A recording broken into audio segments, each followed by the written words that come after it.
Hello students, कैसे हैं आप लोग? बढ़िया, मस्त, जबरदस्त। तो आज की क्लास स्टार्ट करते हैं। आज क्लास थोड़ी छोटी होगी due to some urgent work, due to some meeting, departmental meeting. स्वागत है आपका, जल्दी आइए।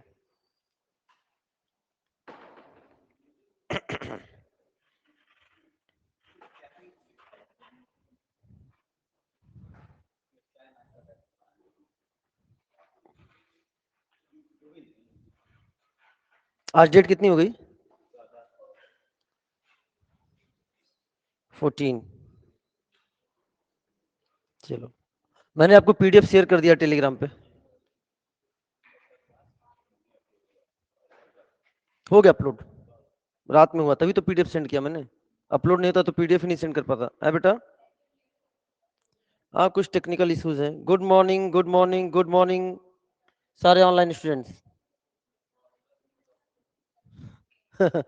चलो, तो ऑर्गेनिक केमिस्ट्री में स्टार्ट करते हैं। पिछली क्लास में हम लोगों ने सब्स्टिट्यूशन समाप्त किया था और सब्स्टिट्यूशन समाप्त करके हम लोग एलिमिनेशन पे आए थे।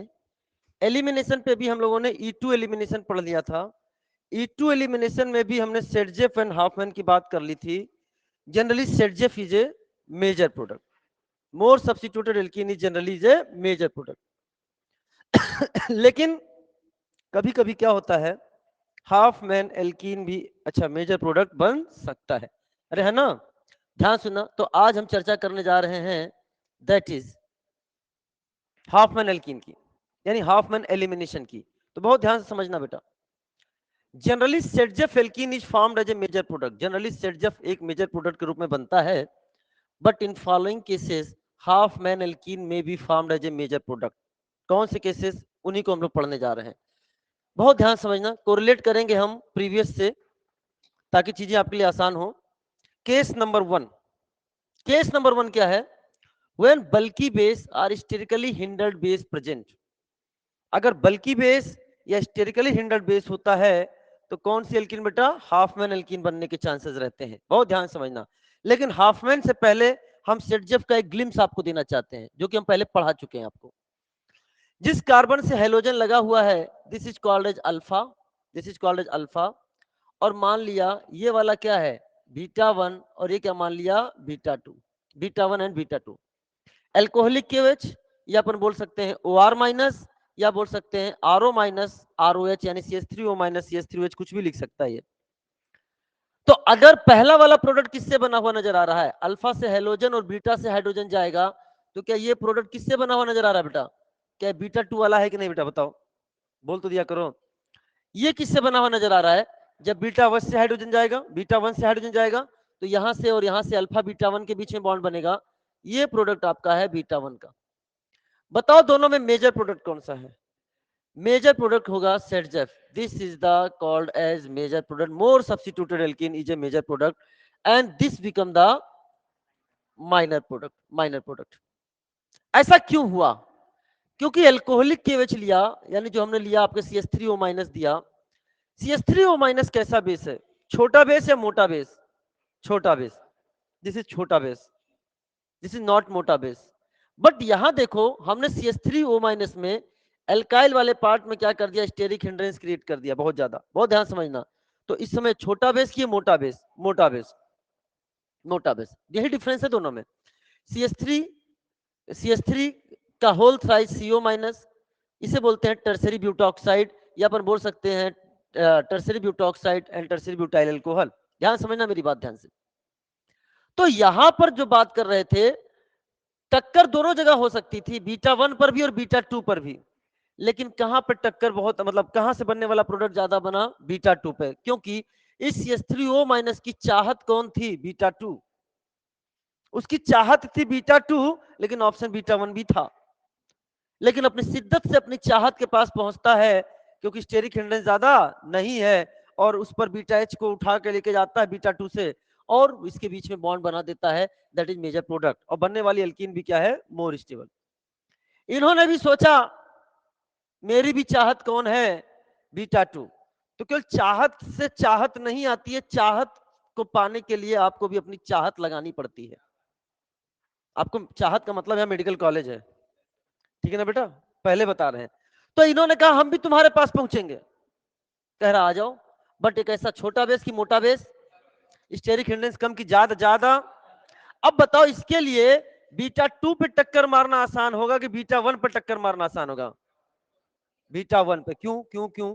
क्योंकि क्या ये लेस हिंडर्ड साइट है कि नहीं बेटा, बोलो बोलो ना। तो अब ये नहीं, बीटा 2 पे अगर ज्यादा, जहां पे ज्यादा कोलिजन होगा प्रोडक्ट तो वहीं से बनेगा कि नहीं बनेगा बेटा? तो बीटा 2 की अपेक्षा बीटा 1 पर टक्कर मारना क्या है? बीटा 2 की अपेक्षा बीटा 1 पर टक्कर मारना क्या है? आसान। तो ये हाइड्रोजन ज्यादा से ज्यादा एब्स्ट्रैक्ट कहां से करेगा? बीटा 2 से कि बीटा 1 से? बीटा 1 से। तो जो ये वाला प्रोडक्ट हाफमैन वाला बना है, ये किससे बना है? बीटा 1 से। और ये वाला प्रोडक्ट किससे बना होगा बेटा? बीटा 2 पे। बताओ किसके बनने की प्रोबेबिलिटी ज्यादा है, बीटा 1 या बीटा 2? किसके बनने की प्रोबेबिलिटी ज्यादा है, बीटा 1 या बीटा 2? बीटा 1। क्यों क्यों क्यों? स्टेरिक हिंड्रेंस कारण। तो जिसके बनने की प्रोबेबिलिटी ज्यादा है वो प्रोडक्ट ज्यादा बनेगा, जो प्रोडक्ट ज्यादा बनेगा वही हमारा क्या होगा? Major product. तो बेटा यहाँ ये क्या हो गया? This is the major product and this is the minor product. क्या हमेशा सेट जेफ मेजर बनता है? नहीं साहब। क्या ऐसे केसेस भी हैं जहां पर हाफमैन भी मेजर बन सकता है? हाँ साहब। तो बताओ क्या है, कैसा बेस हो गया बेटा? कैसा बेस हो गया? दिस इज द मोटा बेस। क्या बोल दिया बेटा? मोटा बेस का मतलब स्टेरिकली हिंडर्ड। कैसा हो गया बेटा? स्टेरिकली हिंडर्ड बेस आएगा। तो अटैक कहां होगा? जहां स्टेरिकली हिंडर्ड साइड, जहां स्टेरिकल हिंडर्ड ज्यादा या कम?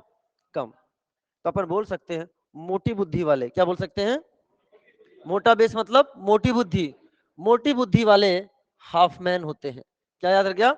मोटी बुद्धि वाले हाफमैन होते हैं। यानी जो मोटा बेस स्टेरिकली हिंडर्ड बेस होगा वहां से कौन सा प्रोडक्ट बनाओगे? हाफमैन। क्लियर हो गया? तो हमने आपको सेटजेफ वर्सेस हाफमैन यहाँ पे समझा दिया। बोलो, क्योंकि यहाँ पे क्लियर हो गई बात है। आइए अगला ध्यान सुनना। Case number 2, when poor leaving group is present. अगर पुअर लिविंग ग्रुप प्रेजेंट होता है, एक तो हम पहले आपको बता चुके हैं फ्लोरीन कैसा होता है? Poor leaving group. F हो गया Nr3+ हो गया, F हो गया Nr3+ हो गया, ये कैसे हैं? Poor leaving group. अच्छा सुनो, हमने आपको चीजें पहले भी पढ़ाई थी, मेरी बात ध्यान समझना। मैं अगर आपसे बात करूं CH3 C CH3 CH2 CH, यहाँ पे बेटा क्या है? F, और यहाँ पे बेटा दिस इज द CH3। और हमने आपको बताया था क्या बेस आता है और बीटा H को ले जाता है कि नहीं ले जाता बेटा? इसे बोल दिया अल्फा, इसे क्या बोल दिया? बीटा। और जब यहाँ हेलोजन हुआ करता था, कौन सा? क्लोरीन वाला। कौन सा बेटा? क्लोरीन वाला। जब यहाँ Cl हुआ करता था, बहुत ध्यान समझना, तो क्या जैसे जैसे H निकलता था वैसे वैसे Cl भी निकलता था? यहाँ चार्ज बनता था निगेटिव, यहाँ बनता था पॉजिटिव, इक्वल प्रोपोर्शन में, और क्या बन जाता? न्यूट्रल। और न्यूट्रल करने के कारण वहां कैसा करेक्टर आता था? Double bond character. क्योंकि H भी निकल रहा है और Cl।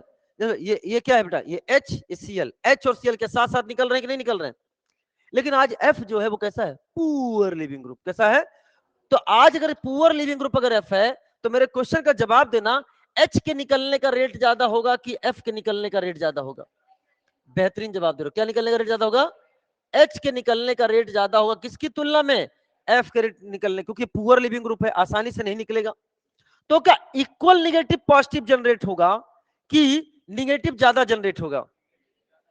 क्या पहले वो जनरेट होना शुरू हो जाएगा बेटा? निगेटिव ज्यादा जनरेट होगा ना? तो बताओ, तो बेटा ध्यान से सुनना क्या हुआ। अगर यहाँ इक्वल निगेटिव पॉजिटिव आ रहा था तो क्या बन जा रहा था बेटा? Double bond.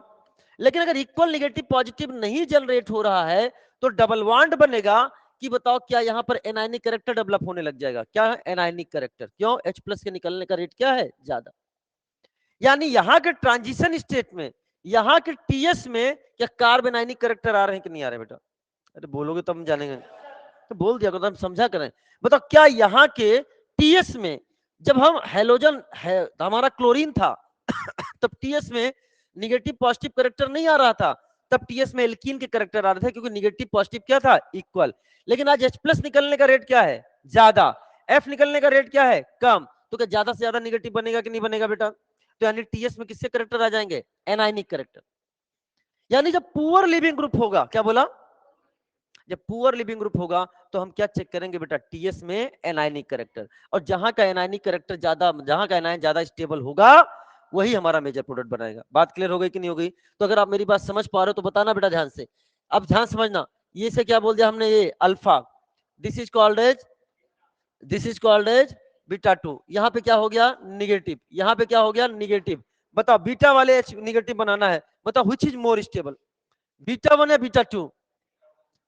क्यों बेटा ये ज्यादा स्टेबल क्यों है, क्यों बताओ ज्यादा स्टेबल क्यों है? बिकॉज सर ये 1 डिग्री कार्बन आयन है, 1 degree carbon ion is more stable. यहाँ पे तो प्लस आई की क्या लग रही है, लात लग रही है। अरे बोलो, तो बताओ बीटा 1 से मेजर प्रोडक्ट बनेगा कि बीटा 2 से? तो बीटा 1 से। पहला वाला प्रोडक्ट किससे बना है बेटा, बोलो, बीटा 1 से। ये किससे बना है बेटा, बीटा 2 से। क्या हाफ मैन आपका मेजर बन रहा है कि नहीं बन रहा है? ये आपका बन रहा है मेजर, बोलो ना। और ये क्या बन रहा है आपका, माइनर। तो एक बात की पॉइंट सुनना, अगर पुअर लिविंग ग्रुप आ जाए, कैसा आ जाए, पुअर लिविंग ग्रुप आ जाए, तो पुअर लिविंग ग्रुप में हमें टीएस में एनायनिक कैरेक्टर देखने होते हैं। क्या देखते हैं, एनायनिक कैरेक्टर। यानी एनायनिक कैरेक्टर से जवाब दे सकते हो। क्या मेरी बात क्लियर हो गई कि नहीं होगी? अरे बोल दो ना, क्लियर हो गया ना? वो कौन कौन से हो सकते हैं, फ्लोरीन हो सकता है, NR3+ भी हो सकता है। अच्छा सुनो ध्यान से, याद रखना, मत रट लेना, मत रट लेना कि सर पुअर लिविंग ग्रुप आने से हमेशा हमेशा हाफ मैन बनता है। याद करने का तरीका ऐसे सोच सकते हो, NR3 का मतलब है नटखट, N का मतलब है नटखट, और F का मतलब है फ्रेंड। नटखट फ्रेंड, नटखट फ्रेंड को देखकर कोई भी हाफ मैन हो जाता है। क्या बोला, नटखट फ्रेंड को देखकर कोई भी हाफ मैन हो जाता है, कुछ लोगों को छोड़कर, कुछ लोगों को छोड़कर। ध्यान सुना, कुछ लोगों को छोड़कर। सर कुछ लोगों को छोड़कर का क्या मतलब है, ध्यान समझना। हमने अगले एग्जांपल में क्या कर दिया, यहां पीएच लगा दिया, पीएच बेंजीन रिंग लगा दिया। तो क्या, अब आप ध्यान से सुनना, क्या ये हमारे सामने मान लो बीटा 1 है और ये क्या है, बीटा 2 है। बताओ बेटा एनायन ज्यादा स्टेबल कहां बनेगा, बीटा 1 पर कि बीटा 2 पर? क्यों रे, बीटा 1 पे बनना चाहिए था। हाँ, क्या रेजोनेंस स्टेबलाइज हो रहा है कि नहीं हो रहा बेटा? इसलिए याद रखना। तो इस बार जो मेजर प्रोडक्ट बनाएगा बीटा 1 वाला कि बीटा 2 वाला? तो इस बार मेजर प्रोडक्ट कौन बना रहा है बेटा, बीटा 2 वाला। और माइनर प्रोडक्ट कौन बना रहा है, बीटा 1 वाला। क्या मेरी बात क्लियर हो गई? दिस प्रोडक्ट बिकम, क्या इसे क्या बोलेंगे, this is the major product. बात क्लियर हो रही कि नहीं हो रही बेटा? तो ये मेजर प्रोडक्ट तुमने बनाया है, ये सेटजेफ है कि हाफमैन है? कैसे पता चलता है मोर सब्स्टिट्यूटेड है कि नहीं बेटा, बोलो। यानी कहने का मतलब आज के बाद याद रखना, जब आपके पास पुअर लिविंग ग्रुप हो, एफ हो, NR3+ हो, इसके अलावा भी होते हैं, वो आपको पढ़ने नहीं है, तो बेटा ध्यान सुनना, हमेशा एनायनिक कैरेक्टर से जवाब देना है, बोलो ना। या अपन बोल सकते हैं कि जो स्टेबल बीटा, क्या है बेटा, जहां स्टेबल बीटा वाला होगा, कौन से कैरेक्टर का, कैटायनिक के एनायनिक, एनायनिक। यहाँ लिखा है बेटा, carbanionic character is developed in TS, so reactivity is directly proportional to stability of carbanionic character in TS. बोलो है ना, टीएस का मतलब ट्रांजिशन स्टेट। यहां तक बात क्लियर हो गई? चलिए साहब अगले रिएक्शंस को पढ़ते हैं।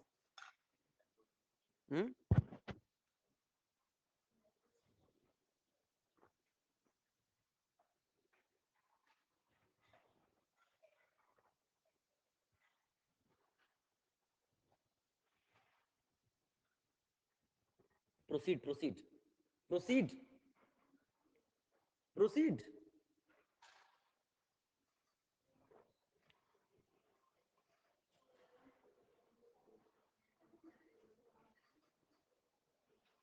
विशाल,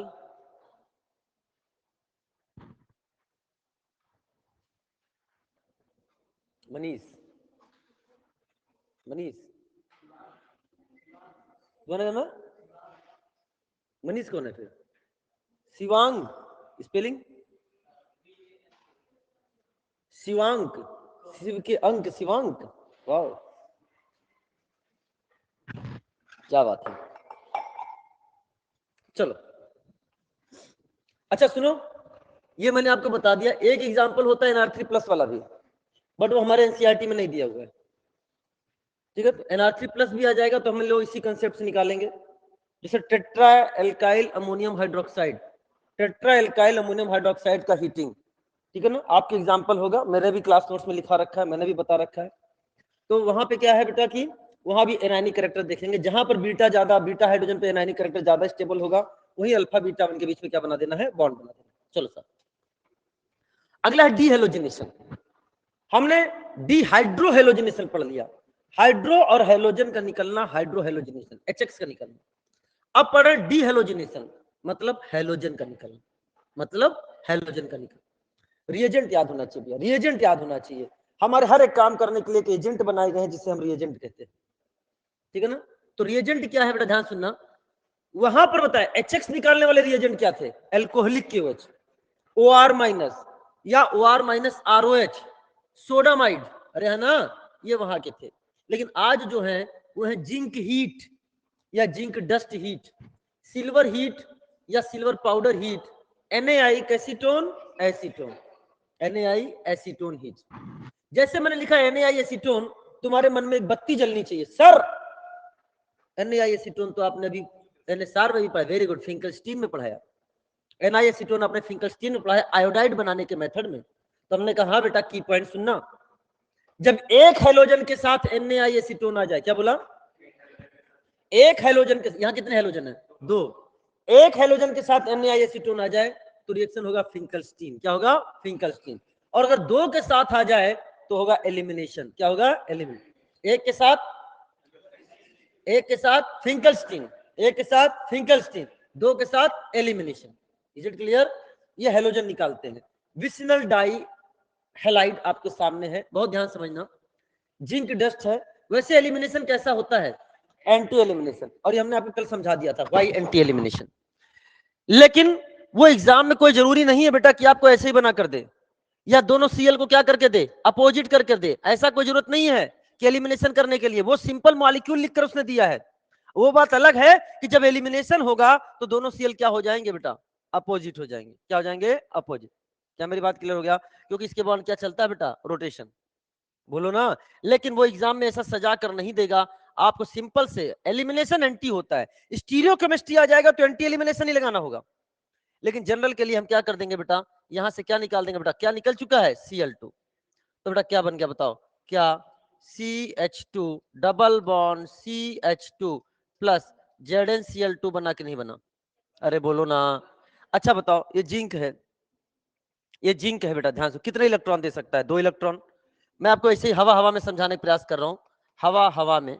ये क्या बेटा, ये Cl है, ये Cl है, यहां से जाएगा तो यहाँ चार्ज कौन सा बन जाएगा, पॉजिटिव, बोलो ना। और इसको जब 2 इलेक्ट्रॉन बनेंगे, 2 इलेक्ट्रॉन मिलेंगे तो पॉजिटिव किसमें चेंज हो जाएगा, निगेटिव में। एक इलेक्ट्रॉन से रेडिकल, एक इलेक्ट्रॉन आएगा तो रेडिकल बनाएगा, 2 इलेक्ट्रॉन आएगा तो एनायन बनाएगा। और ये एनायन क्या करेगा बेटा, ध्यान सुनना, ये एनायन किसको कर देगा, इसको बाहर कर देगा, क्या कर देगा, इसको बाहर कर देगा। मेरी बात क्लियर हो रही है, अरे बोलो। ये आपके सामने सिंपल, आप फिर से भी देख सकते हो, ऐसे भी देख सकते हो कि सिंपल से मान लो क्या हुआ, यहां से मैंने किसको घटा दिया, ये इसको मैंने क्या कर दिया, ये इरेज कर दिया, इरेज कर दिया, मतलब यहाँ का Cl क्या हो गया बेटा, हट गया। किस फॉर्म में हट गया बेटा, Cl माइनस के फॉर्म में हट गया। तो बेटा यहाँ चार्ज कौन सा बन जाएगा, पॉजिटिव, 2 इलेक्ट्रॉन देगा तो क्या हो जाएगा, निगेटिव। वो निगेटिव क्या करेगा, यहाँ करेगा, इसको क्या कर दिया, बाहर, तो क्या एक Cl माइनस और बाहर निकल गया, इसके बीच में डबल बॉन्ड बन गया। और ये दोनों Cl माइनस जिंक प्लस 2 के साथ क्या बना लेंगे, जिंक क्लोराइड, अरे है ना। ये जिंक देता क्या है, कितने कितने पॉजिटिव, कितने बताओ दे रहा, कितने इलेक्ट्रॉन दे रहा है, 2 इलेक्ट्रॉन दे रहा है, जिंक पॉजिटिव में चेंज हो जा रहा है। मेरी बात समझ में आया। उस इलेक्ट्रॉन को मैं नाम देने जा रहा हूं काजू, क्या बोलने जा रहा हूं, काजू। ध्यान सुना, हाँ यस, आजू बाजू काजू कंसेप्ट समझाने जा रहा हूं ताकि क्वेश्चन एग्जाम में एकदम आजू बाजू काजू से जवाब आ जाए। तरीका क्या है, जिंक देना चाहता है 2 इलेक्ट्रॉन, और वो 2 इलेक्ट्रॉन क्या है, काजू। उसने कहा लो काजू खा लो, लेकिन काजू खाने के लिए आजू एंड बाजू होना जरूरी है, क्या होना जरूरी है, इसे वहां समझ लो। ये है अल्फा और ये क्या है, बीटा। किसी एक को मान लो अल्फा, किसी को मान लो बीटा, अल्फा माने आजू, बीटा माने बाजू। और ये काजू तभी खाएंगे जब होंगे आजू एंड बाजू, अकेले नहीं खाएंगे तुम लोग की तरह। तुम लोग अपने हॉस्टल में, तुम्हारा रूम पार्टनर अगर होता है तो घर से काजू आता है तो उसको पता भी नहीं चलता काजू आया कि नहीं आया, चुपके से छुपाते हो और चुपके से खा जाते हो। या फिर अगर उसको दिखाते हो तो जितना पोर्शन घर से लाते हो उसका 3/4 तुम कहीं और छुपा के उसके सामने 1/4 रखते हो, और 1/4 में भी तुम डिवाइड कर लेते हो कि थोड़ा तुम खा ले, थोड़ा मैं खा लेता हूँ। मतलब अकेले खाना पसंद करते हो, लेकिन हमारी केमिस्ट्री में ऐसा भेदभाव नहीं है। ये काजू तभी खाएगा जब उसके पास कौन होगा, बाजू। बेटा कंसेप्ट बहुत मजाक वाला कंसेप्ट है, लेकिन इससे बच्चों क्या मेमोरी में, परमानेंट मेमोरी में चलाता है। तो ये है आजू, ये है बाजू, दोनों ने मिलकर खाया काजू और निकल गया जिंक क्लोराइड, और इसके बीच में क्या बन गया, डबल बॉन्ड। अब हम ऐसे ही समझाएंगे आजू बाजू काजू कंसेप्ट। हाँ, इफ नो बाजू देन नो खाएगा काजू, पहले लाओ बाजू तो खाएंगे काजू। अभी सुनना ध्यान से, जैसे ये देखो बेटा ध्यान से, वही ये बिस्नल वाला हमने आपको समझा दिया। अब यहाँ सुनो, ये भी देखो बेटा, यहाँ पे भी क्या है, जिंक आएगा, चूंकि हमें पता है एलिमिनेशन कैसा होता है, एंटी। तो क्या हुआ, ये है आजू और ये क्या है, बाजू, खा लिया क्या, काजू, एक बॉन्ड बन गया। फिर क्या अभी और भी है, ये क्या है, आजू और ये क्या है, बाजू, खा लिया काजू, दो बॉन्ड बन गए कि नहीं बन गए बेटा, एल्काइन का फॉर्मेशन हो गया। कुल मिलाकर हम हाइड्रोकार्बन चैप्टर पढ़ रहे हैं, क्या पढ़ रहे हैं, hydrocarbon, preparation of alkene and alkyne. Elimination कैसा होता है, सिन की एंटी, यहां पर एंटी एलिमिनेशन। एंटी एलिमिनेशन होने के लिए क्या है, अगर एक बीआर बेज पे तो दूसरा क्या होना चाहिए, डैश पे। तो क्या ये बेज और डैश नजर आ रहा है कि नहीं आ रहा बेटा, आजू एंड बाजू नजर आ रहा है कि नहीं आ रहा बेटा, तो ये निकल जाएगा और इसके बीच में क्या बन जाएगा, डबल बॉन्ड। लेकिन दोनों ही क्या है, बेज बेज, दोनों क्या है, बेज बेज, या दोनों क्या हो, डैश डैश। एलिमिनेशन कराओगे कि नहीं कराओगे, क्यों नहीं कराओगे, क्योंकि एलिमिनेशन कैसा होता है, एंटी। अभिषेक सोच रहा लेकिन ये तो आजू बाजू है, फिर एलिमिनेशन होना चाहिए, बोलो ना। इसके लिए तुमने पिछला लेक्चर देखना पड़ेगा। पिछले लेक्चर हमने आपको बता दिया कि एलिमिनेशन क्या होता है, एंटी एलिमिनेशन। एंटी एलिमिनेशन के लिए अगर एक बेज है तो दूसरा डैश, एक अप है तो दूसरा डाउन, एक डाउन है तो दूसरा up, up up no elimination, down down no elimination, wedge wedge no elimination, dash dash no elimination. समझ में आया ये बात, तो ये कैसा है, this is wedge wedge no elimination. यहाँ wedge dash yes elimination, because elimination कैसा है, एंटी एलिमिनेशन। क्यों एंटी एलिमिनेशन हमने आपको बता दिया था। चलो साहब, अब जेमिनल डाइहेलाइड की बात करते हैं। जेमिनल डाइहेलाइड, तो भैया जिंक ने कहा, सिल्वर ने कहा, या नया एसीटोन ने कहा ले काजू खा ले, कहता आहा आहा, कह रहा क्यों, कह रहा मेरा बाजू कहाँ है, कह रहा तुम दो हो ना, कह रहा आहा आहा, हम ही है आजू और हम ही है आजू, एक ही कार्बन पर दो है कि नहीं। हमने कहा तू खा ले, बगल वाले को क्यों बताने की जरूरत है, कह रहा हे मानो मैं तेरी तरह नहीं हूं धूर्त, ठीक है ना, मैं केमिस्ट्री का हूं, मैं लॉयल हूं, मैं एसिड सर की चीजों को समझ के आगे बढ़ता हूं, ठीक है, तो हम लॉयल्टी में आगे बढ़ते हैं। तो ध्यान से सुनना, तो इसने कहा भाई तू फिर कैसे खाएगा, कह रहा है कि ठीक है, अगर मेरे बगल वाले कार्बन पर हाइड्रोजन नहीं है यानी बाजू नहीं है, तो मुझे ऐसा फील कराओ, मुझे ऐसा फील कराओ कि मेरे सामने कौन है, बाजू। तो फील कराने के लिए क्या करना होगा, एक ऐसा ही मॉलिक्यूल दूसरा लेकर आना पड़ेगा।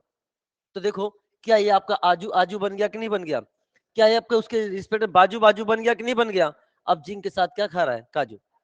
मजाक भले है, इसे मतलब मजाक इसलिए करता हूँ कि की पॉइंट में बाकी चीजें समझाई हैं।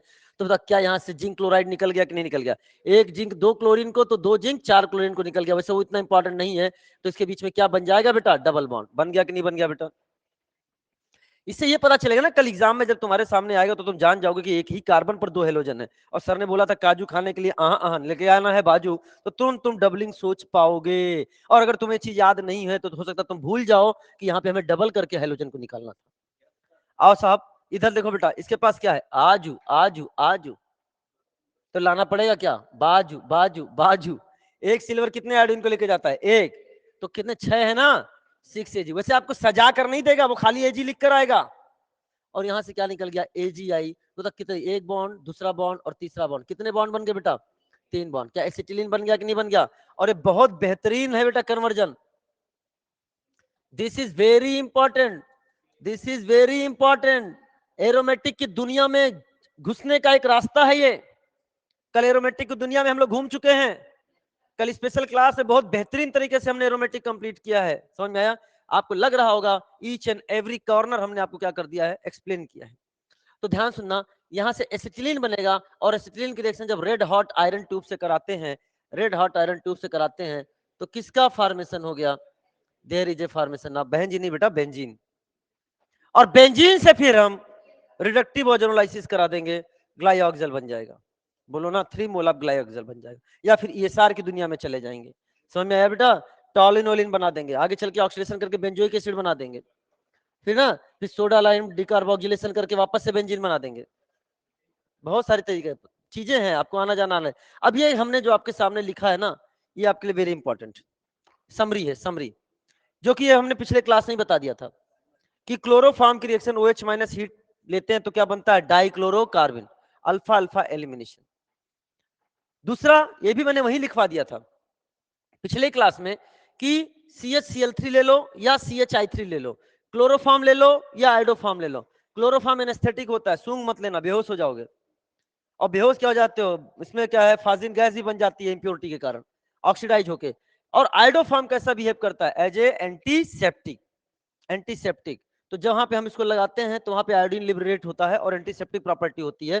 तो बेटा यहाँ क्या पढ़ने है? एसिटिलीन। आज के बाद मैं बता दूं, मैं बोल दूं, मैं ऐसे बोलूं, बेटा ऐसे याद होना चाहिए, क्लोरोफॉर्म बेस, तो आंसर बोलेगा DCC. Chloroform base DCC, chloroform base DCC. Chloroform silver heat acetylene, iodoform silver heat acetylene. बोलो ना, याद होना चाहिए ये सारी चीजें। Acetylene red hot iron tube benzene, बोलो ना। चलो साहब, now elimination unimolecular. Elimination unimolecular, हमने E2 पढ़ लिया, E2 पढ़ लिया। ऑनलाइन बच्चों ऑडियो वीडियो क्लियर है बेटा? जवाब दो जल्दी से। Good good good.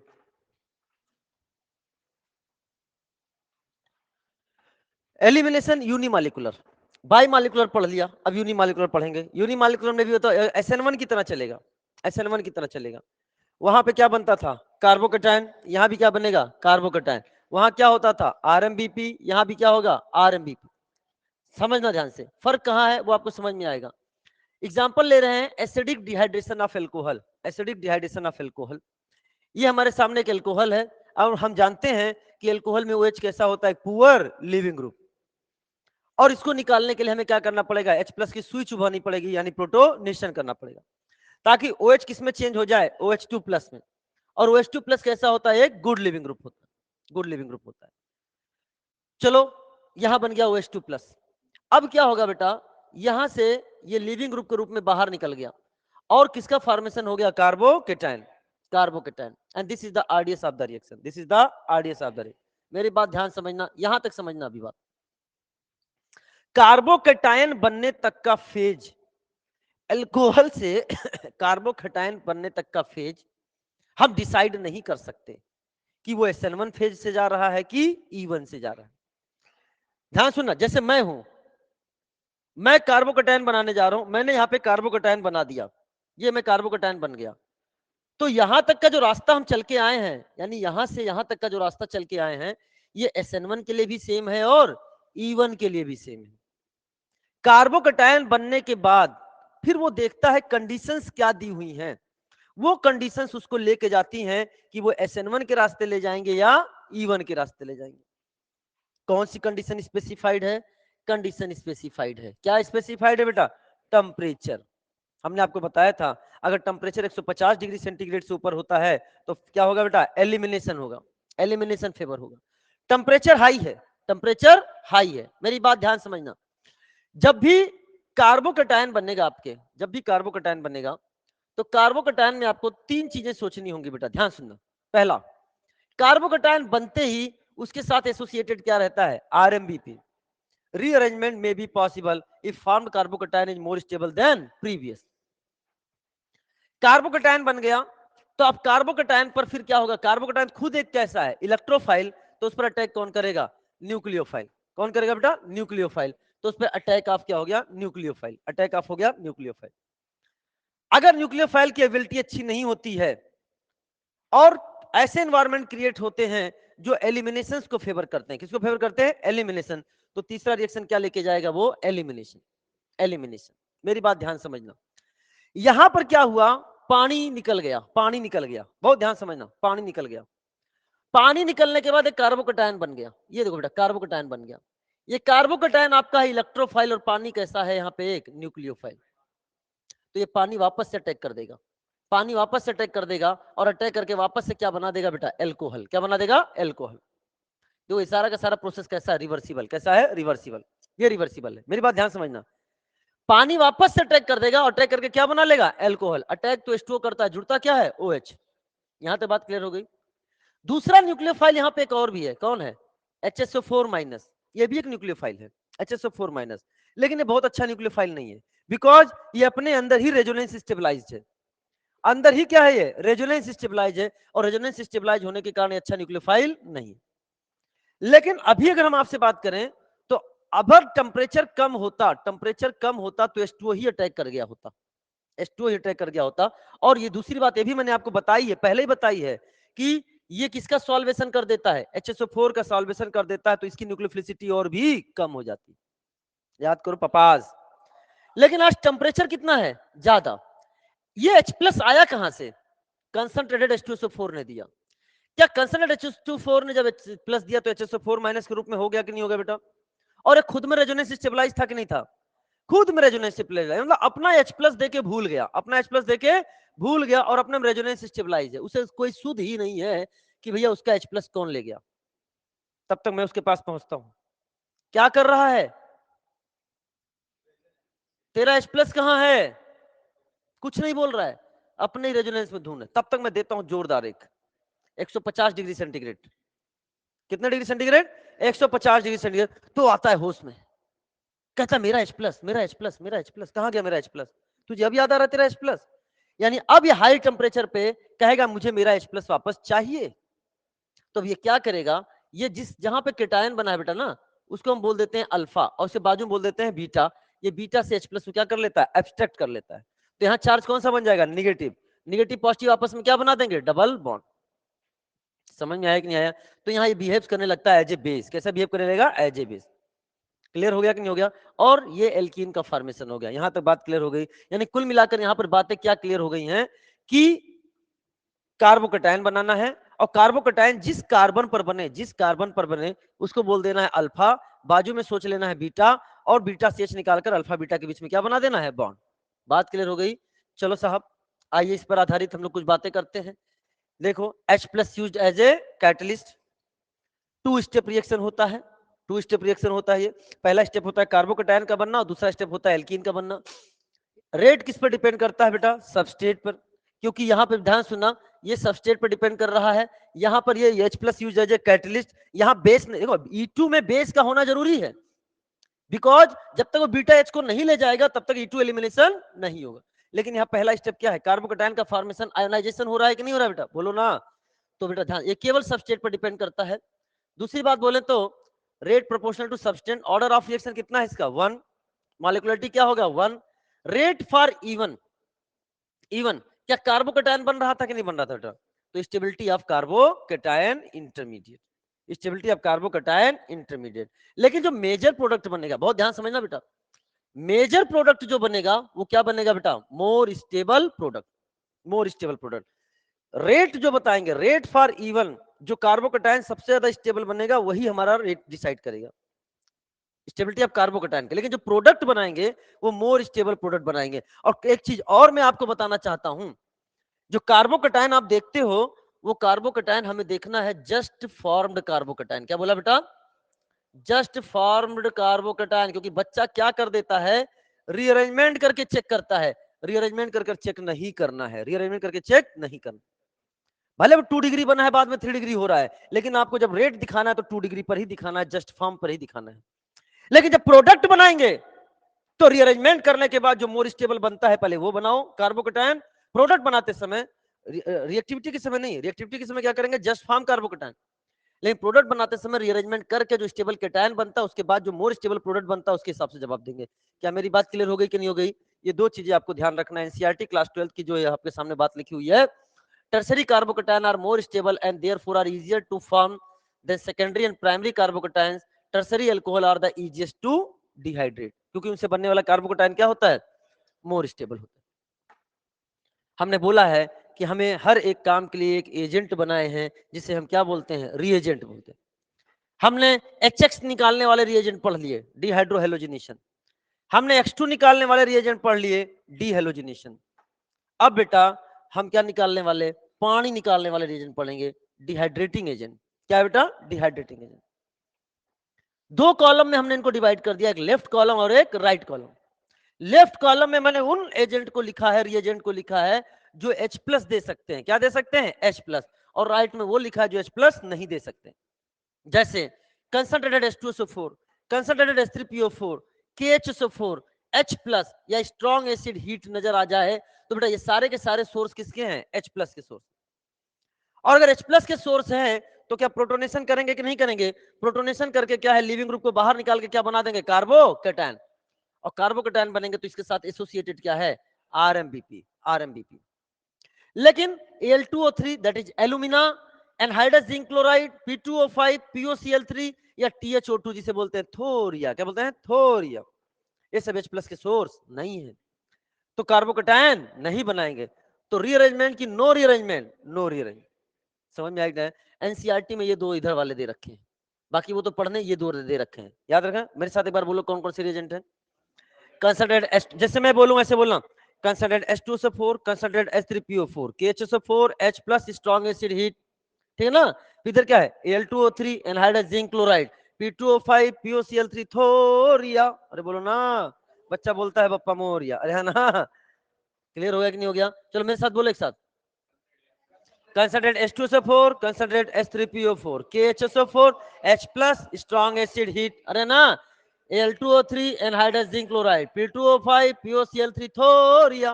बोलो ना, हाँ समझ में आया कि नहीं आया? तो याद रखना, इधर वाले H प्लस देते हैं कार्बोकैटायन बना के, रीअरेंजमेंट इधर वाले बोलो ना।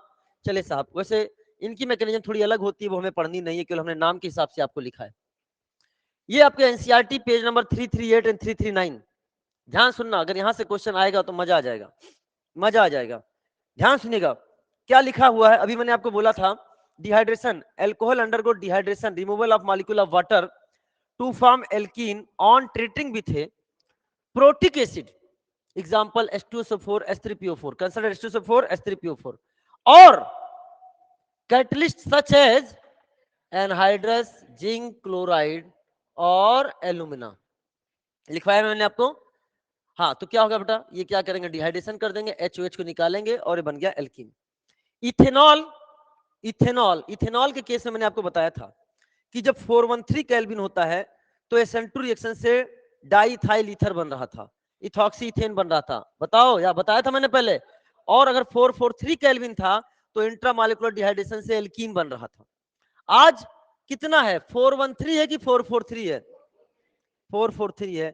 443 होने के कारण कैसे करेगा elimination, ethanol undergo dehydration by heating it with concentrated H2SO4 at 443 kelvin. वैसे रेंज इतना भी हो सकता है, लेकिन एनसीईआरटी ने कितना दे रखा है, 443।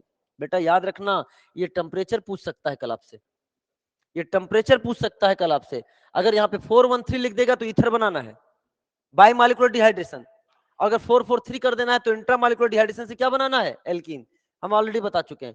Secondary and tertiary alcohol dehydrated under milder condition, secondary and tertiary alcohol ले लेंगे तो कम ही टेम्परेचर पे क्या हो जाएगा, डिहाइड्रेशन हो जाएगा, क्योंकि इससे बनने वाला कैटायन ज्यादा स्टेबल।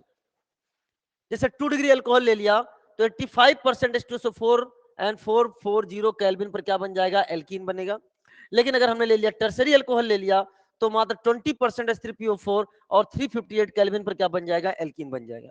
तो मैं चाहूंगा कि ये तीनों रिएक्शन आप अपनी कॉपी पर जरूर लिख ले। वैसे मैं तो इसको टेस्ट पेपर में भी पूछ चुका हूं बच्चों से। क्या, माइल्डर कंडीशन का मतलब होता है उतना कंसंट्रेटेड नहीं चाहिए, उतना हाई टेम्परेचर नहीं चाहिए, उतना कंसंट्रेटेड एसिड नहीं चाहिए, कम कंसंट्रेशन ऑफ एसिड कम टेम्परेचर पे ही रिएक्शन हो जाएगा। समझ आया बेटा? तो ये करना बेटा, एक बार मैंने क्वेश्चन बना दिया था, इसको ए, इसको बी, इसको सी, और यही सारे डेटा लिखे थे। करेक्ट कौन से है, ऑल ऑफ द अबव। याद रखना, thus the relative ease of dehydration of alcohol follows the following order। क्या है, tertiary, secondary and then primary. पूरा एनसीईआरटी है बेटा आपके सामने, मेरी बात क्लियर हो रही है? ये जरूर जाकर लिख लेना कितना परसेंट H3PO4 है और कितना डिग्री केल्विन यहाँ पे टेम्परेचर है, ये जरूर जाकर लिख लेना। Is it clear? आगे बढ़ते हैं। ये अभी मैकेनिज्म जो हमने पढ़ाई है, जो थोड़ी देर पहले मैंने पढ़ा बोला था, वो तो यही लिखा हुआ था, वहां पे था। पहला स्टेप क्या है, स्टेप जो क्या है, पहला स्टेप है formation of protonated alcohol. Protonated alcohol हो गया, प्रोटोनेटेड एल्कोहल बन गया, इसे बोलते हैं ऑक्सोनियम आयन। हमने आपको पहले ही बताया था, ऑक्सीजन 3 वैलेंसी बना के पॉजिटिव चार्ज बोलते हैं ऑक्सोनियम आयन। स्लो स्टेप है फॉर्मेशन ऑफ, क्या हो गया, formation of carbocation. It is the slowest step and hence the RDS of the reaction. And formation of ethene by elimination of A proton, this is the third. और सुनना, the acid used in step 1, the acid used in step 1 is released in step 3 to drive the equilibrium to the right, ethene is removed as it form। हम चाहते हैं कि equilibrium right चलती रहे because reversible है। हम चाहते हैं कि इक्विलिब्रियम राइट चलती रहे बिकॉज रिएक्शन कैसा है, रिवर्सिबल है। तो हम जैसे जैसे इथीन बनता जाएगा उसको क्या करते जाएंगे बेटा, हटाते जाएंगे ताकि रिएक्शन फॉरवर्ड जाए। अरे बोलो ना, आप इस रिएक्शन को देख सकते हो, हम पहले पढ़ा चुके हैं और हमने आपसे चर्चा करी थी कि हम आपसे बताएंगे। अगर इधर से पढ़ रहे हो तो एसिडिक हाइड्रेशन ऑफ एल्कीन हो गया, एसिडिक हाइड्रेशन ऑफ एल्कीन। और इधर से पढ़ रहे हो तो डिहाइड्रेशन ऑफ एल्कोहल हो गया, डिहाइड्रेशन ऑफ एल्कोहल। और ये तो हम लोग पढ़ चुके हैं किसमें, इलेक्ट्रोफिलिक एडिशन रिएक्शन, जहां तुम लोगों ने H2O से रिएक्शन करवा दिया था, लेकिन हमने बोला था H2O नहीं, H+H2O चाहिए, H3O+ चाहिए या डाइल्यूट H2SO4 चाहिए। क्या मेरी बात क्लियर हो रही है? चलो साहब, now we are going to discuss the question. कुछ क्वेश्चंस हम करेंगे, कुछ क्वेश्चंस आप लेके जाइएगा, ध्यान समझना। सबसे पहले क्या होगा बेटा, ध्यान सुनना, हमने H+ हीट ले लिया या कंसंट्रेटेड H2SO4 हीट ले लिया, बताओ सबसे पहले क्या होगा, जवाब दो। अपन डायरेक्ट भी जवाब दे सकते हैं, लेकिन बताओ सबसे पहले क्या करोगे, इसे करोगे प्रोटोनेशन, ऑक्सोनियम आयन। क्या डायरेक्ट यहीं पे बना दूं कि नहीं बना दूं, और यहां से क्या निकल जाएगा, पानी, पानी। बात क्लियर हो गई। और आपके सामने जो बनेगा that is CH3 C CH3 CH3 CH CH3 और ये क्या बन गया, पॉजिटिव चार्ज। कितने अल्फा H है इसके पास, 3 अल्फा H। क्या कुछ कुछ कर दें, हाँ, कौन सा शिफ्ट कर दें, मिथाइड शिफ्ट कर दो। ये आपने कर दिया, यहाँ पे मिथाइड शिफ्ट कर दिया, CH3- मिथाइड शिफ्ट कर दिया। तो आपके सामने बना that is CH3C CH3 CH CH3 और यहाँ पे क्या आएगा बेटा, CH3 और यहाँ चार्ज क्या आ जाएगा, पॉजिटिव। जैसा कि हमने आपको बताया था, जिस कार्बन पे पॉजिटिव बने उसे क्या मान लो, अल्फा। तो ये क्या हो जाएगा, β1 β1 β1 दोनों क्या है, सेम। और ये क्या हो जाएगा, β2। कितने प्रकार के यहाँ पे बीटा हाइड्रोजन नजर आ रहे हैं बेटा, 2 प्रकार के। तो अब अगले स्टेप में क्या होगा बेटा, बताओ, क्या H+ निकल जाएगा कि नहीं निकल जाएगा, हीट है यहाँ से H+ निकल जाएगा। तो 2 तरह के प्रोडक्ट बनेंगे, एक β1 से बनेगा, एक β2 से।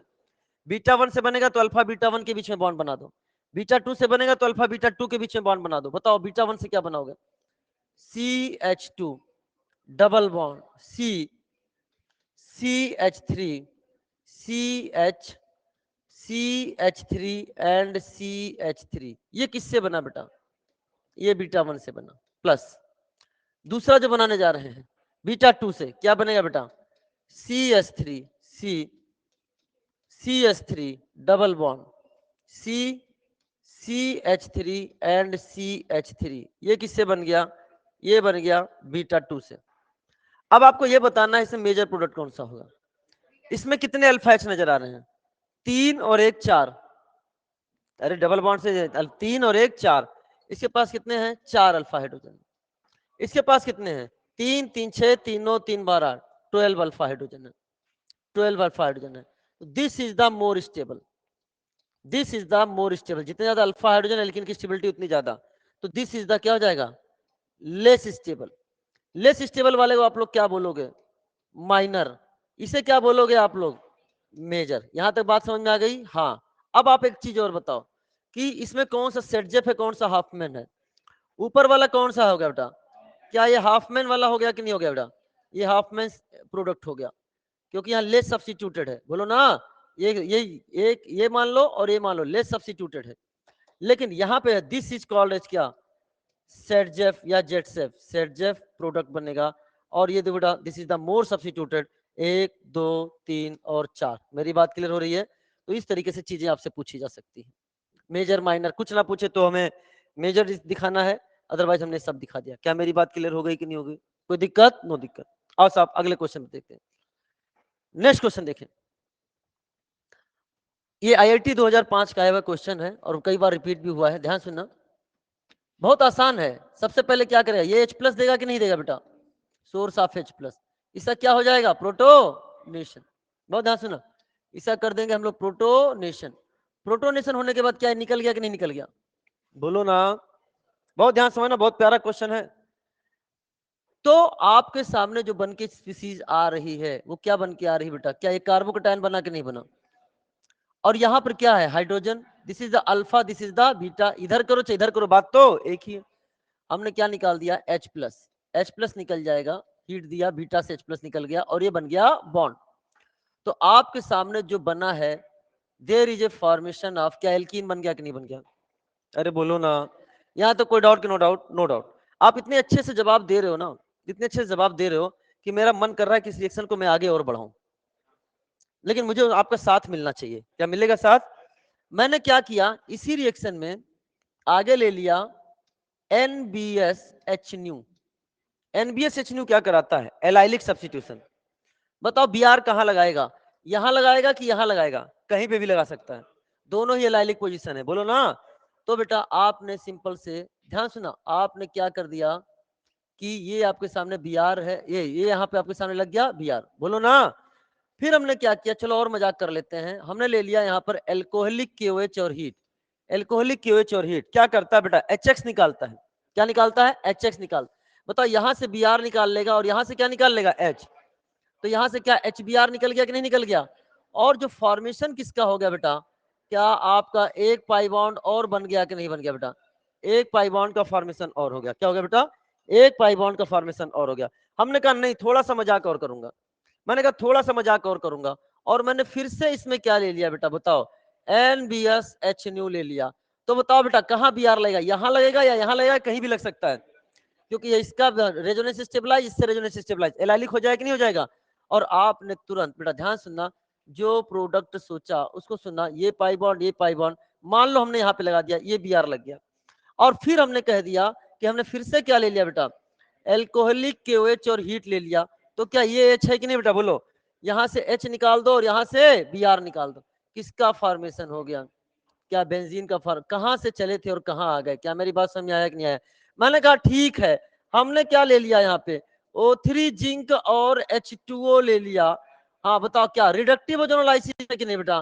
क्या 3 molecule of CH double bond O ग्लाइकोजेल का फॉर्मेशन हो रहा है कि नहीं हो रहा बेटा?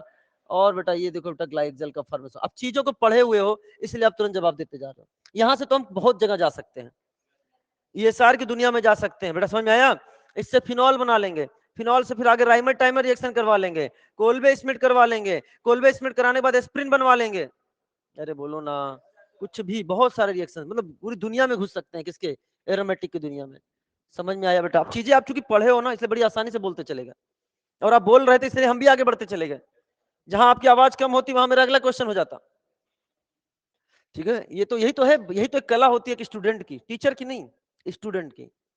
स्टूडेंट चाहे ना तो अपने टीचर को अपने रास्ते पे घुमाते हुए लेके जाएगा, तू इस रास्ते से चल, चल चल चल, और टीचर को बहका कर सारा कन्वर्जन सामने लिखवा देगा।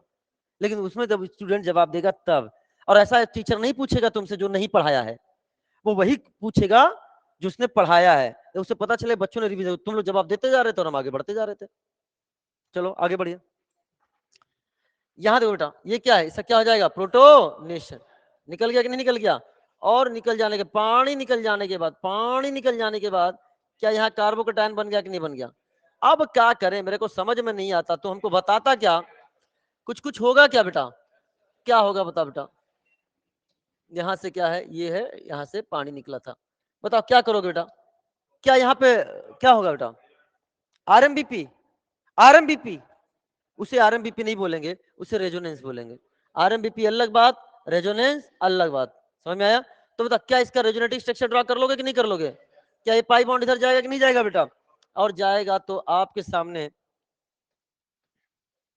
आपके सामने बेटा ध्यान सुनना, क्या यहाँ पाई बॉन्ड, यहाँ पाई बॉन्ड, और यहाँ चार्ज कौन सा जाएगा? पॉजिटिव। और हमने क्या रखा? हीट रखा है, तो क्या निकल जाएगा? H+। क्या यहाँ से H+ निकाल दें? इसे बोलेंगे अल्फा, इसे क्या बोल देंगे? बीटा। और वापस से किसका फॉर्मेशन हो गया? बेंजीन। ये देखो, बेंजीन बनाने के दो मेथड भी हमने आपको दिखा दिए। बेंजीन बनाने के दो मेथड हो गए कि इस मॉलिक्यूल से बेंजीन बनाओ और इस मॉलिक्यूल से बेंजीन बनाओ। बन गए कि नहीं बन गए बेटा? यहाँ तो कोई डाउट कि नो डाउट? No doubt. सारा क्वेश्चन हम ही से करवाओगे? No sir. तो क्या ये होमवर्क लेके जाओगे? यस सर, ये आपका होमवर्क है। आप पहले यहाँ कैटायन बनाना, रीअरेंजमेंट हुआ यू नो। कैटायन बनाने के बाद बीटा 1 बीटा 2 कई प्रकार के बीटा मिलेंगे। आप हर बीटा से क्या बनाना? प्रोडक्ट। और फिर बताना इसमें मेजर प्रोडक्ट कौन सा है। ठीक है, जहां अल्फा ज्यादा होगा हमारा क्या होगा? मेजर। अरे इतना तो कर लोगे ना, इस सारा क्वेश्चन हम ही से करवाओगे। क्रैश कोर्स, मेन कोर्स का मजा ले रहे हो? अरे है ना। ऑर्गेनिक अकेली तुमने कम से कम 10,000 की पढ़ ली अब तक, है ना? हाँ चलो आ जाओ। है? हाँ, वेरी गुड। तो arrange in rate for dehydration, हमने प्रोडक्ट बना लिया, और प्रोडक्ट हमने बनाया कार्बोकेटायन बनाने के बाद, मोर स्टेबल कैटायन बनाने के बाद H+ वहां से निकाला, जहां बनने वाला alkene is more stable, that is major product. लेकिन अब हम प्रोडक्ट ना ही बनाने जा रहा हूं, हम arrange in rate for dehydration बोलने जा रहा हूं। And this is proportional to proportional to proportional to proportional to proportional to proportional to proportional stability of stability of carbocation. बहुत ही आसान है, पहला तो हम ऐसे ही जवाब दे दे रहे हैं, कुछ बनाने की जरूरत ही नहीं। यहाँ से जाएगा पॉजिटिव चार्ज, यहाँ बनेगा, यहाँ जाएगा पॉजिटिव चार्ज, यहाँ बनेगा, यहाँ जाएगा पॉजिटिव चार्ज, यहाँ बनेगा। तो क्या ऑर्डर बन गया कि नहीं बन गया? इससे बनने वाला आप वो भी देख सकते हो, एल्कीन। इससे बनने वाली एल्कीन इज मोर स्टेबल। अरे बोलो ना। और ये कितने डिग्री का है? 3 डिग्री। ये कितने डिग्री का है? 2 डिग्री। ये कितने डिग्री का है? 1 डिग्री। क्लियर हो गया? मैं चाहता हूं सेकंड वाला क्वेश्चन आप लोग करो, और मैं जो क्वेश्चन पूछूं उसका जवाब देना। सेकंड वाला क्वेश्चन आपको करना है? ऑर्डर, ऑर्डर, सेकंड वाले का ऑर्डर बताओ। अरे भैया तुम चुप रहो, इसीलिए तो बस इसीलिए तो कहता हूं कि चुप रहो, समझते नहीं हो मेरी बात को।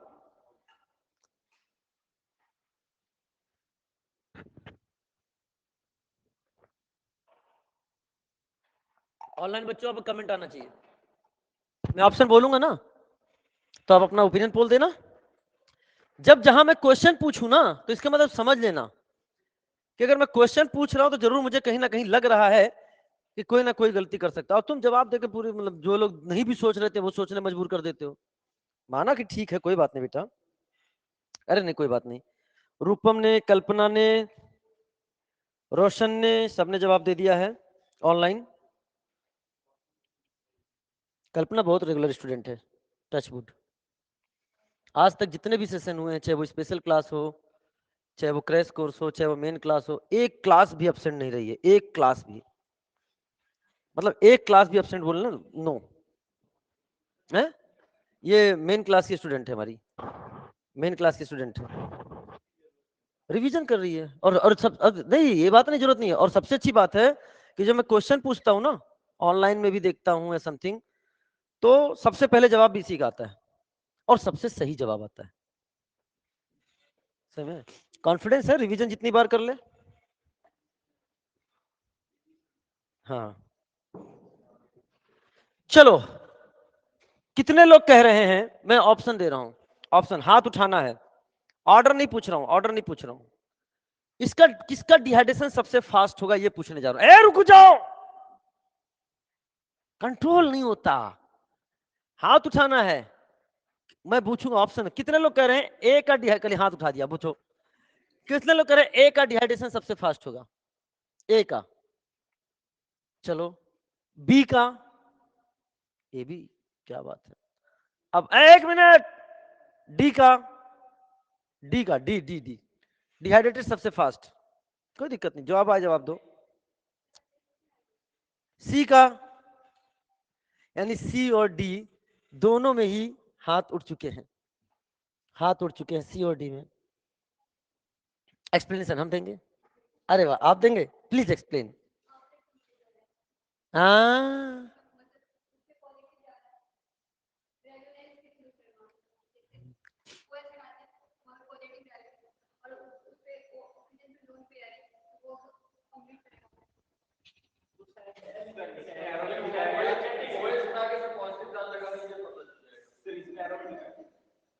सुनो, सुनो एंड सुनो, मैं सुना रहा हूं यार।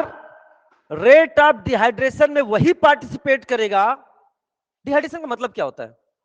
पानी निकालना। एक कैंडिडेट पानी निकाल ही नहीं पा रहा है, तो डिहाइड्रेशन में सबसे आगे होगा कि सबसे पीछे होगा? सबसे पीछे होगा। जिस कैंडिडेट को बोल रखा था कि ये टॉप करेगा, जिस कैंडिडेट को बोल रखा था वो टॉप करेगा, और वही पानी नहीं निकाल पा रहा है, तो वो टॉप करेगा कि फेल कर जाएगा? फेल कर जाएगा। यही यहाँ पे कंडीशन होती है, जिसको दुनिया कहती है कि यही टॉपर बनेगा, और वही उम्मीदों पर खरा नहीं उतरता है। ये उसका एग्जाम्पल है, इसलिए मैं हमेशा यहाँ रुकता हूँ। ध्यान से समझना मेरे बच्चों, जवाब लेकर आया हूं मैं, जवाब लेकर आया हूं मैं, ये जवाब है। इसका एक्सप्लेनेशन देखो, एक्सप्लेनेशन देखो। तो अरे सुनो सुनो सुनो, तुमने कटायन यहां बनाया, कटायन यहां बनाया, कटायन यहां बनाया, और कटायन यहां भी बनाया। सबसे पहले आपने बोला था डी, कटायन बनाते ही बोल दिया था आपने जवाब। यही तो बात कर, कटायन तो बना लिया सबसे fast, because more stable carbocation, no doubt यही है, लेकिन पानी नहीं निकल रहा है। पानी निकलने के लिए बगल वाले कार्बन पर एच था, होना चाहिए था, एच है ही नहीं, तुम बहुत ज्यादा स्टेबल कार्बोकेटायन बना रहे हो लेकिन तुम पानी निकाल ही नहीं पा रहे हो, तो तुम्हें रेट में शामिल करने का कोई मतलब ही नहीं है। तुम दौड़ में एक कदम भी आगे नहीं बढ़ पा रहे हो, पानी निकल ही नहीं रहा, पानी का तुम्हारे तो पसीना भी नहीं निकल रहा है। अरे है ना, क्या मेरी बात क्लियर हो रही कि नहीं है? तो इसीलिए क्या हुआ, याद रखना, बच्चा यही सोच के जवाब देता है, नहीं साहब जवाब नहीं देना है, इस तरीके से होना चाहिए था इसको सबसे आगे, लेकिन आज ये पाया जा रहा है सबसे पीछे, सबसे पीछे। मेरी बात ध्यान समझना। अब क्या देखेंगे, क्वेश्चन का जवाब कैसे देंगे बेटा, बहुत आसानी से। ये अल्फा पे क्या मान लो OH, बीटा से निकाल लो H, पानी निकल के डबल बॉन्ड बन गया कि नहीं बन गया बेटा? अल्फा पे मान लो OH, बीटा पे मान लो H, क्या डबल बॉन्ड एक और बन गया कि नहीं बन गया? और यहां अल्फा बीटा से जब पानी निकलेगा तो किसका फॉर्मेशन आएगा, बेंजीन। बहुत ज्यादा, ये तो बहुत फास्ट पानी निकालेगा क्योंकि क्या हो रहा है, एरोमेटिक। और यहाँ बनने वाला इसको तो हटा दो, जब ये पानी नहीं निकाल पा रहा है तो इसको तो हम क्या करें, कंक्लूड ही नहीं करेंगे अपने उसमें। यहां से बनने वाला कैटायन ज्यादा स्टेबल, उसके बाद यहाँ वाला, और सबसे कम स्टेबल यहाँ। कैटायन के बेसिस पे सीबीए कर लोगे, लेकिन खाली कैटायन देखना है कि पानी भी निकलना चाहिए, पानी भी निकलना चाहिए।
एक मिनट को, ये माइक अपने आप बंद हो गई थी,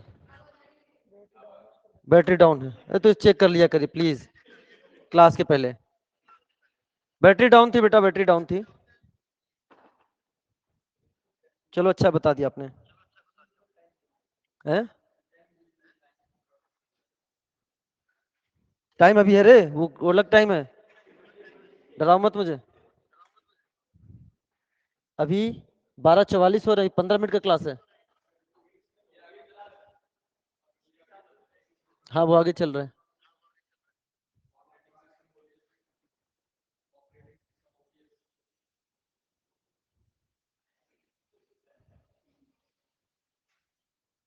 अच्छा पिछले क्लास में भी आवाज जाना बंद इसीलिए हो गया होगा, तो बताना चाहिए ना जब वहां से आवाज ना आवे तो।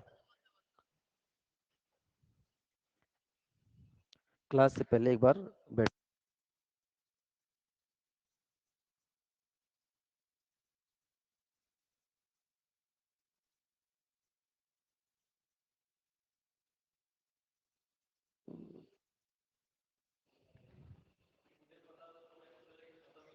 अच्छा अच्छा, ऑनलाइन बच्चों आवाज आ गई है बढ़िया से?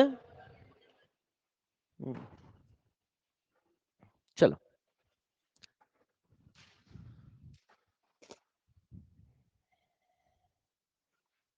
अब देखो अगर मैंने नहीं ओपन किया होता वीडियो, नहीं देखता चैट,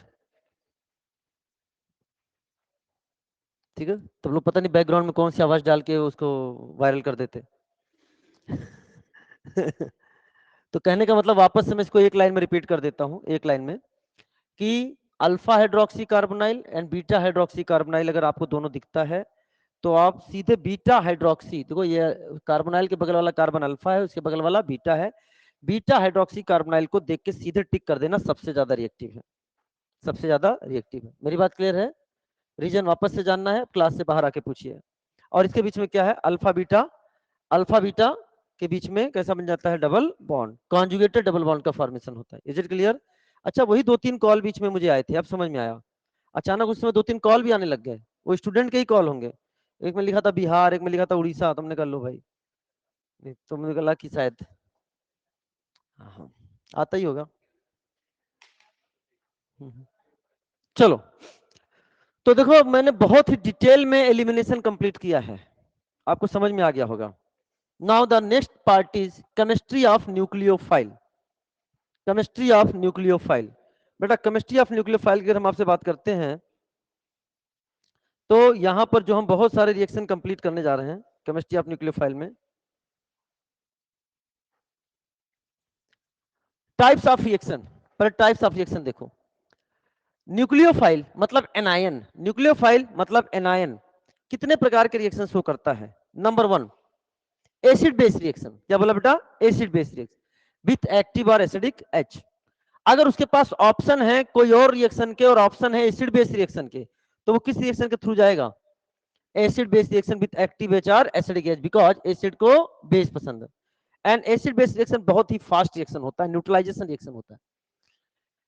फिर addition on polar pi bond, addition on polar pi bond, that is अगर आपके सामने NAR है, NAR मतलब nucleophilic addition reaction, addition of polar pi bond, जिसमें अगर एल्डिहाइड कीटोन अगर आएगा, एल्डिहाइड कीटोन आएगा तो कौन सा रिएक्शन शो करेगा?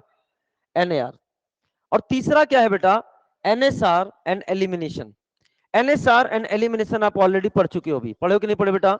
न्यूक्लियोफाइल देख लिए, SN1 SN2 E1 E2 ये सब आप पढ़ चुके हो, तो ये चीज हम डिस्कस कर चुके हैं। हमें आपके सामने ये दोनों डिस्कस करना है एक बार में। तो सबसे पहले हम लोग जो चर्चा करने जा रहे हैं, ध्यान से समझना, दैट इज दद्दा ऑफ ऑर्गेनिक केमिस्ट्री, दद्दा of organic chemistry, that is Grignard reagent. NCERT page number 310 and 311, class 12 की एनसीईआरटी में देखना, वहां पे लिखा हुआ है कि Grignard reagent are highly reactive and react with any source of proton to give hydrocarbon. कहने का मतलब क्या है? अच्छा ग्रिग्नार्ड रिएजेंट क्या है? क्या ग्रिग्नार्ड रिएजेंट जो है वो RMGX ग्रिग्नार्ड रिएजेंट है कि नहीं बेटा? बोलो, this is the RMGX, this is the Grignard reagent. अच्छा सुनना, यहां पर हम बोलते हैं इसका क्या है बेटा? निगेटिव, क्योंकि मैग्नीशियम पे चार्ज कौन सा आता है? पॉजिटिव। तो कभी भी अगर RMGX हो तो हमें किस फॉर्म में उसको देखना है बेटा? बोलो, R-। वैसे देखा जाए तो R माइनस डायरेक्ट नहीं, बल्कि सिग्मा इलेक्ट्रॉन, जो सिग्मा बॉन्ड के सिग्मा इलेक्ट्रॉन है वही रिएक्शन में पार्टिसिपेट करते हैं, लेकिन हम अपने हिसाब से सीधे लिख देते हैं क्या, R माइनस। और R minus behaves as base as well as nucleophile. मैं बता चुका हूं, जब ये H प्लस पर अटैक करेगा तो base, other than H plus है तो क्या होगा, न्यूक्लियोफाइल। यहां तक बात समझ में आ गया। अपने दद्दा जी है ना, दद्दा जी मतलब RMGX, इनको नहाना पसंद नहीं है, ये नहाते नहीं है। जैसे नहाते हैं वैसे सुलट जाते हैं, वैसे ही सुलट जाते हैं, नहाते ही सुलट जाते हैं। इनको नहाना पसंद नहीं है, तो इसलिए इनको ऐसी जगह रखा जाता है जहां पानी ओनी ना हो, पानी ओनी ना हो। इसके पीछे रीजन क्या है? इसके पीछे रीजन ये है क्योंकि R माइनस एक स्ट्रॉन्ग बेस की तरह भी काम करता है, और अगर ये एसिडिक एच पा गया, क्या पा गया, एसिडिक एच, जैसे पानी में कैसा है, एक्टिव या एसिडिक एच, तो उसके साथ रिएक्शन कर जाता है और RH टाइप का एल्केन बनाता है। कैसा बनाता है, RH टाइप का एल्केन। इसलिए ग्रिग्नार्ड एजेंट को हम लोग ईथर में स्टोर करते हैं। किसमें करते हैं, ईथर में, बिकॉज ROR ऑक्सीजन के साथ कोई हाइड्रोजन नहीं है, तो इसलिए इसको हम लोग ईथर में स्टोर करते हैं। अब ध्यान समझना क्या लिखा है, Grignard agent are highly reactive and react with any source of proton to give hydrocarbon, even water alcohol amines. Alcohol में भी क्या है, OH, एमाइन में क्या है, NH, वाटर में क्या है, OH। क्या तीन है, तीन से ज्यादा ईएन वाले एटम से जुड़ा हुआ हाइड्रोजन है, एक्टिव H है जो कि एसिडिक इन नेचर होता है, and sufficiently acidic to convert them to corresponding hydrocarbon. यानी क्या हो गया, RMGX प्लस H2 मिलकर क्या बना लेगा बेटा, RH बना लेगा। It is therefore necessary to avoid even traces of moisture from a Grignard reagent. थोड़ा सा ही मॉइस्चर आएगा तो दादाजी सुलट जाएंगे और RH बना लेंगे। That is why reaction is carried out in dry ether. On the other hand, this could be considered as one of the method for converting halide to hydrocarbon. Halide से hydrocarbon बनाने का method है। कैसे, ध्यान सुनना। दद्दा जी के बारे में पढ़ने से पहले दद्दा जी की पैदाइशी देख लेते हैं, पैदा कैसे हुए थे। प्रिपरेशन ऑफ दद्दा जी, जब एल्काइल हेलाइड की रिएक्शन हम मैग्नीशियम एंड ड्राई ईथर के साथ कराते हैं तो इसकी एक मैकेनिज्म होती है, वो हमें पढ़नी नहीं है। आपको यहाँ सीधे क्या है, Mg को इन दोनों बॉन्ड के बीच में डाल देना है। किसका फॉर्मेशन हो गया, क्या RMGX बन गया कि नहीं बन गया, PHX आ गया, Mg को इन दोनों के बीच में डाल देना है, क्या बन गया बेटा, PHMGX। तो एल्काइल हैलाइड से आपने पहले क्या बना लिया, ग्रिग्नार्ड रिएजेंट, और ग्रिग्नार्ड रिएजेंट से आपने क्या बना लिया, हाइड्रोकार्बन। तो this could be considered as one of the method for converting halide to hydrocarbon, halide to Grignard reagent then hydrocarbon. अरे बोलो ना, सुन ध्यान से। सबसे पहले हम लोग चर्चा करने जा रहे हैं एसिड बेस रिएक्शन की, एसिड बेस रिएक्शन की विद एक्टिव और एसिडिक एच। ये HZ लिखा है, कोई एक कंपाउंड है HZ, और ये जो H है वो Z से जुड़ा हुआ है, H जो है वो Z से जुड़ा हुआ है, H जो है वो Z से जुड़ा हुआ है, यानी ये एक्टिव H है या एसिडिक H है, मोरियन वाले से जुड़ा है। जैसे देखो Z इक्वल टू यहाँ क्या है, ये ROH में ऑक्सीजन से जुड़ा है कि नहीं जुड़ा है, H पानी में OH से जुड़ा है कि नहीं जुड़ा है बेटा, यहाँ तो ये फिनॉल का O से जुड़ा है कि नहीं जुड़ा हुआ, एसिड में क्या O से जुड़ा हुआ है, प्राइमरी अमाइन में क्या है O से जुड़ा हुआ, अरे बोलो जुड़ा है कि नहीं। यहाँ तो सेकेंडरी अमाइन में भी क्या, प्राइमरी अमाइन में N से जुड़ा है कि नहीं, यस। सेकेंडरी अमाइन में N से जुड़ा है कि नहीं, यस। और ये बताओ एल्काइन, टर्मिनल एल्काइन, क्या ये कार्बन sp कार्बन है कि नहीं बेटा, तीन से ज्यादा N से जुड़ा है कि नहीं, और ये हेलोजन से जुड़ा हुआ भी H क्या होता है, एसिडिक। इनमें से कोई भी H आ जाए, इसमें से कोई भी H आ जाए, मैंने क्या बोला, कोई भी H आ जाए, इनमें से कोई भी H आ जाए, क्या बोला, इनमें से कोई भी H आ जाए, तो बेटा आपको क्या करना है, बहुत ध्यान समझना।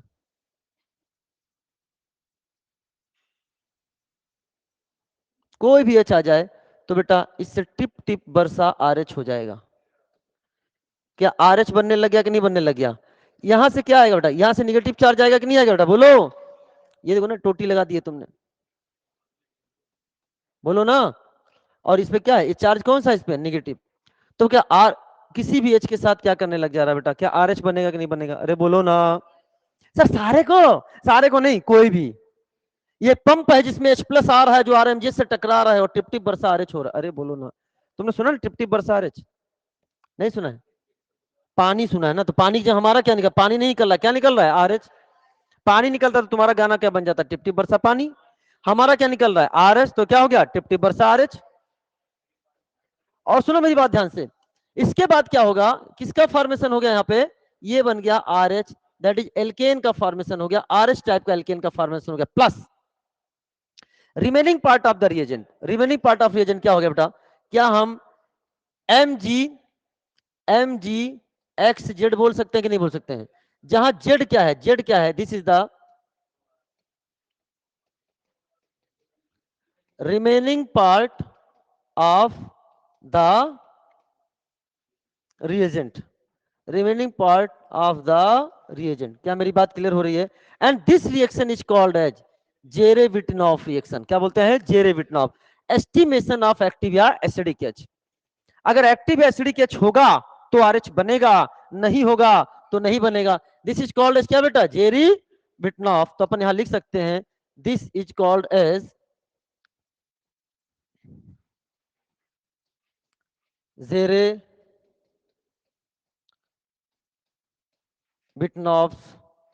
मेथड। क्या हो गया बेटा? Zerewitinoff method. अरे बोलो ना। यस इज एक्टिव क्या है? एस्टिमेशन ऑफ, बोलो बेटा एक बार लिख दो, एस्टिमेशन ऑफ POC हो गया ये, एस्टिमेशन ऑफ एक्टिव और acidic H. Active acidic H होगा तो RH बनेगा, नहीं होगा तो नहीं बनेगा। अरे बोलो ना, याद रहेगा कि नहीं याद रहेगा बेटा?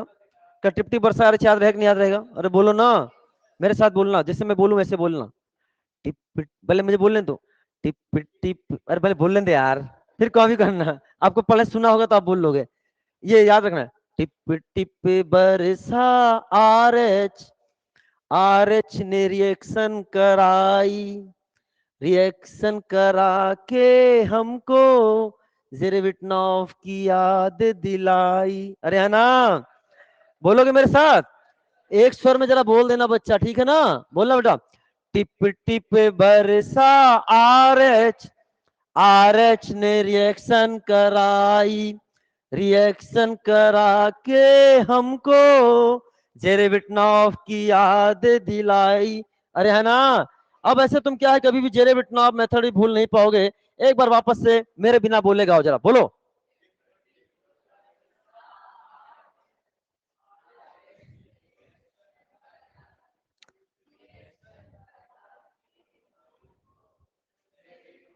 अब ये नाम कभी नहीं भूलोगे। आज के पहले बहुत गाने गाए हैं, लेकिन ऑर्गेनिक में गाना आज तुमने पहली बार गाया है। अरे है ना?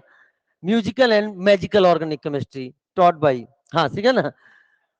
तो डियर स्टूडेंट्स, मुझे पता है समय चूंकि हो चुका है कम, टॉपिक है, अपन चाहते तो इसको बहुत खुद खत्म कर लेते आज, लेकिन चूंकि समय है, हमारी एक मीटिंग है, तो मुझे क्लास यहीं पे बंद करनी पड़ेगी। और कल हम लोग चैप्टर स्टार्ट करेंगे क्या? Aldehyde and ketone. ठीक है बेटा, wish you all the best. मस्त रहिए, जबरदस्त रहिए, पढ़ाई में हमेशा बेस्ट रहिए। एंड स्पेशल क्लास कल हुआ था electrophilic substitution aromatic, electrophilic aromatic substitution reaction का पार्ट 2, जहां मैंने पूरा एरोमेटिक कंप्लीट किया है। 13 मार्च को रात को 9:15 पर स्पेशल क्लास सेक्शन में आप जाएंगे, वहां क्लास पाएंगे। अगला स्पेशल क्लास कब होगा, कैसे होगा, आपको बाया टेलीग्राम चैनल बता दिया जाएगा। Wish you all the best. Welcome बेटा।